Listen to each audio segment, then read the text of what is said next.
Well, we're now at week 5 of the course, and at this point we get into the exhilarating and perennially exciting topic of research and research in OERs. And I know you've been very actively involved in research, really since its inception. You've devoted 20 plus years of your life to this domain area. You lead the Open Education Research Group as well. So can you talk a little bit about what kind of research is being done around OERs? Yeah, well, the research has gone through phases. There is a couple of years where most of the research on OER was survey kind of attitudinal perception research. What do you think about OERs? Tell me how you feel about this OER. How did the quality of it compare to the quality of other resources you've used? Kind of, 1 to 5, sort of self-reported data, survey kind of work.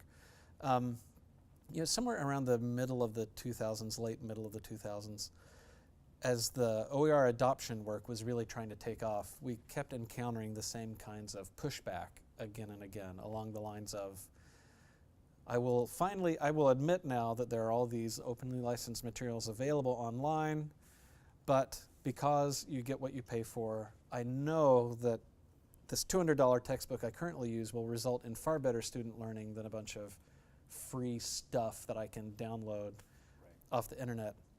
And so myself and a couple of students and other faculty at BYU got together and said, let's just kind of list out these questions and let's go do the research that needs to be done to provide the answer to these questions. So when people say, well, won't students learn less? You can lay a couple of articles down. Well, won't the university lose money because now we're cutting into bookstore revenue?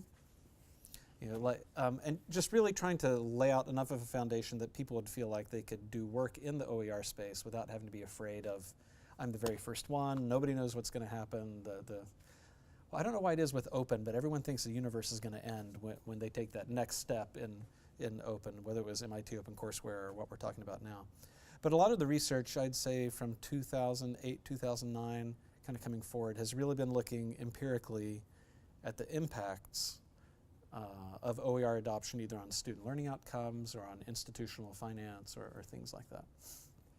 And part of that too, which I've always found a little fascinating, is researchers, academics who are critical scientific thinkers in their own domain often revert to more opinion and bias when they talk about openness, the point that you mentioned. Well, it's not going to be as good if it's open. Yeah. Or if I publish in an open source or an open scholarship journal, it's not going to be as good for my career, even though, like you noted earlier in the course, that, well, who sets the criteria for tenure and promotion and advancement and so on? So it's interesting to shift the use of OER activities, which is not unusual in education when you have something that is part an activist activity, because there is activism in promoting the use of OERs. And you can get tied to the idea of openness at an activist level that you never really turn to the empirical evaluation of what that is. And there's nothing in the world wrong with that. You're always going to have that balance of activists and empiricists or activists and researchers. The two don't have to be the same being.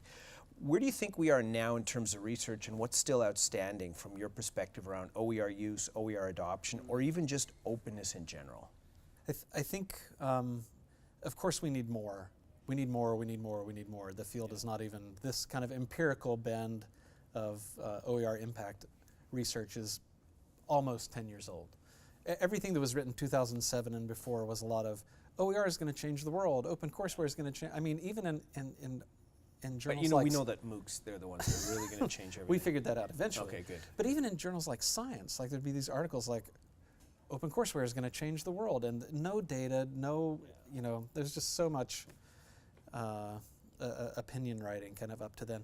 But I think where we are now, despite the fact that we need more work, is we have a pretty solid understanding now that when faculty members stop using 100, 200, now in some cases literally $400 single textbooks in their class, when they stop doing that and they start using OER, regardless of which outcome you look at on the student outcome side, the results are the same or better.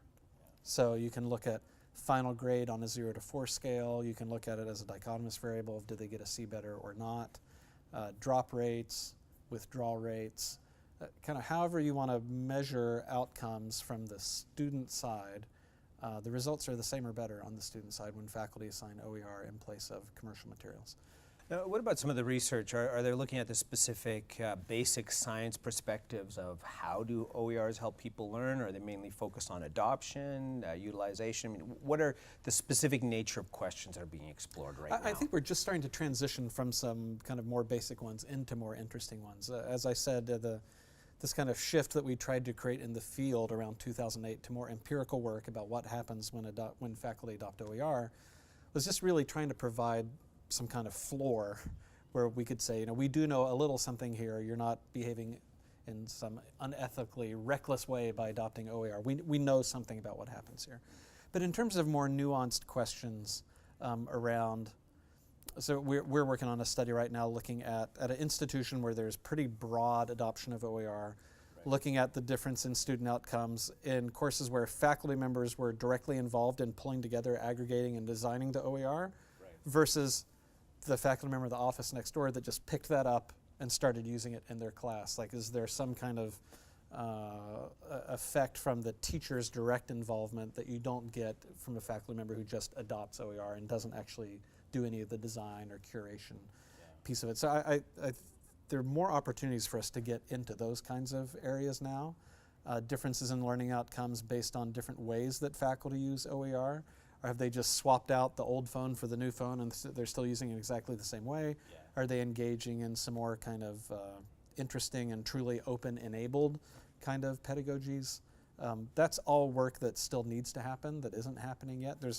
We're just about out of the very, very basic phase, I think, of OER research and ready to ask some of these more interesting questions. Yeah, well, there's two things here. So first, you and I have spent 5 weeks together recording this, and it's been fascinating to see just how many equivalent shirts we have that we've worn them for 5 weeks straight. Folded the same way. I'm impressed. But so I think that's important to note. Secondly, the fact is that the learning analytics field, which we're going to deal into when we wear the same clothing in week 6, is also very rapidly capable of contributing to some of the developments around research, specifically around adoption. This is the points that we've talked about before, that once you have the resources in a technological format, they're discrete, they're analyzable, you can track what people do with it, you can explore the networks that form around a knowledge object, and the list goes on. So I think the research, as we'll experience through the readings and the discussions this week, the research in OERs, while it is still, like you've noted, it's at an early stage, it's really at a point of significant expansion and growth going forward.